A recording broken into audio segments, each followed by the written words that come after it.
स्वागत है। तभी आज हम एक डिस्कस करेंगे एनपीएस रिलेटेड इश्यूज के बारे में और न्यूज के बारे में जो पीएफ आरडीए के द्वारा रिलीज हुआ है सर्कुलर जो जो 26 जून को रिलीज हुआ था। ये बात ये आपको सबको पता है कि pension fund regulatory and development authority है जो कि एनपीएस का जो अमाउंट है उसको कंट्रोल करता है। ठीक है। और आपका ये जो इशू है ना, ये चीजें हम पूरा डिस्कस करेंगे। उससे डिस्कस करने से पहले पहले अगर आप सब्सक्राइब नहीं किए हैं, तो सब्सक्राइब करिए और कमेंट करिए और बेल आइकन जरूर दबाइए ताकि आपको हर नोटिफिकेशन मिलता रहेगा। ठीक है। तो अभी देखते हैं एक सर्कुलर जो निकला निकला था वो किस लिए निकला था। ये जो सर्कुलर था ये same day investment of NPS contribution T+0। ठीक है। भाई ट्रस्टी बैंक इफेक्टिव फ्रॉम 5 जुलाई 2024। ठीक है।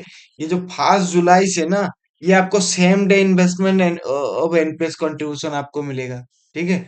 तो इसके में क्या डिटेल्स में बोल रहा है वो चीजें जानेंगे। पहले तो आपको पता है कि एनपीएस का जो सब्सक्राइबर है उनके पास बहुत सारा ऑप्शन है जो कि वो कंट्रीब्यूशन को डिपॉजिट कर सकते हैं, जैसे कि पॉइंट ऑफ प्रेजेंस है उनके लिए, ईएनपीएस सिस्टम है, डी रेमिट सिस्टम है, यूपीआई है, यूपीआई क्यूआर कोड के द्वारा, या फिर उनका एम्प्लॉयर के द्वारा भी वो डिपॉजिट कर सकते हैं। ठीक है। और जो ये जो कंट्रीब्यूशन है, ये जो डिपॉजिट किया गया ना, ये डेजिग्नेटेड ट्रस्टी बैंक का जो डेजिग्नेटेड अकाउंट है उसमें डिपॉजिट किया जाएगा। ठीक है।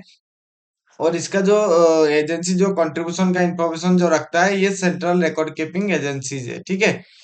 करंटली क्या हो रहा है कि कंट्रीब्यूशन जो रिसीव कर रहा है ना ट्रस्टी बैंक, वो इन्वेस्ट हो रहा है नेक्स्ट नेक्स्ट सेटलमेंट डे में। ठीक है। अगर आप आज इन्वेस्ट कर रहे हैं तो फिर कल जाके वो इन्वेस्ट हो रहा है। ठीक है। मतलब ये जो अगर मान लीजिए कि ये कंट्रीब्यूशन अगर प्रीवियस डे तक, मतलब कल तक अगर कंट्रीब्यूशन रिसीव्ड हुआ था, तो आज जाके उसका इन्वेस्ट होगा जाके वहां पे। तो ये एक था कि एक दिन बेकार में गैप ही जा रहा था। ठीक है। तो ये टेक्नोलॉजी को एडवांसमेंट करके और जो एक रोबस्ट सिस्टम लेवल इंटरफेरेंस करके कि ये जो ट्रस्टी बैंक है और जो सीआरए के बीच में एक एडवांस टेक्नोलॉजी लाके उसमें ये किए हैं मॉडिफिकेशन की जो कंट्रीब्यूशन, जो अगर एक दिन में एक मतलब फुल डे में अगर मान लीजिए कि 11 बजे तक अगर ट्रस्टी बैंक ने कोई भी कंट्रीब्यूशन रिसीव कर लिया, तो सेम डे में उसका इन्वेस्टमेंट हो जाएगा और सेटलमेंट सेम डे में ही हो जाएगा। ठीक है। और ये जो टाइमलाइन है, ये 5 जुलाई 2024 से ये सेम डे इन्वेस्टमेंट लागू हो रहा है। ठीक है। अगर कोई भी कंट्रीब्यूशन आप 11 एम के अंदर ही अगर ट्रस्टी बैंक मिल जाता है, तो फिर वो 11 बजे के बाद अगर मिलता है तो फिर वो नेक्स्ट डे में ही होगा जैसे हो रहा था। बट अगर 11 बजे के अंदर मिल जाता है तो फिर आपको सेम डे ही इन्वेस्टमेंट हो जाएगा। ठीक है। ये जो एक्सटर्नल टाइमलाइन जो इशू हुआ है, ये सबको इशू हुआ है, ये गवर्नमेंट नोडल ऑफिसर्स को इशू हुआ है, ईएनपीएस जो यूपीआई वाला कंट्रीब्यूशन कर रहे हैं, ये सबके लिए लागू है। जैसे कि आप अगर मान लीजिए कि यूपीआई में भी कंट्रीब्यूशन कर रहे हैं, तो फिर आप मान लीजिए कि आपने अगर मान लीजिए 11 बजे के अंदर कर रहे हैं तो भी आपका वही सेम चीज आपके लिए लागू होता है, वो सेम डे इन्वेस्टमेंट हो जाएगा आपका। या कोई एम्प्लॉयर के द्वारा कर रहे हैं तो भी आपको 11 बजे करना पड़ेगा, और पीओपीएस से या ईएनपीएस से सारे के लिए सेम है आपका। ठीक है। और जो डी रेमिट कॉन्ट्रीब्यूशन है ना, ये जो 9:30 AM था। ठीक है। ये भी ऑलरेडी ये भी एक्सटेंड किया गया, आपका टाइमलाइन जो है ये 11 AM ही कर दिया, मतलब सबको 11 AM ही कर दिया, चाहे आप डी रेमिट से भी कर रहे हैं, उसके लिए भी 11 बजे ही इन्वेस्टमेंट का जो टाइमलाइन है वो फिक्स किया गया है। ठीक है।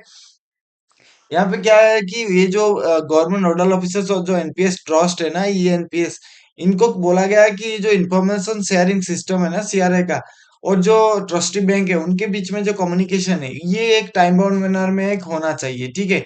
जिसके तहत क्या होगा कि सेम डे इन्वेस्टमेंट का बेनिफिट एम्प्लॉयज या फिर जो पर्सन वो लोग रख रहे हैं डिपॉजिटर, वो लोग बेनिफिट ला सके। ठीक है।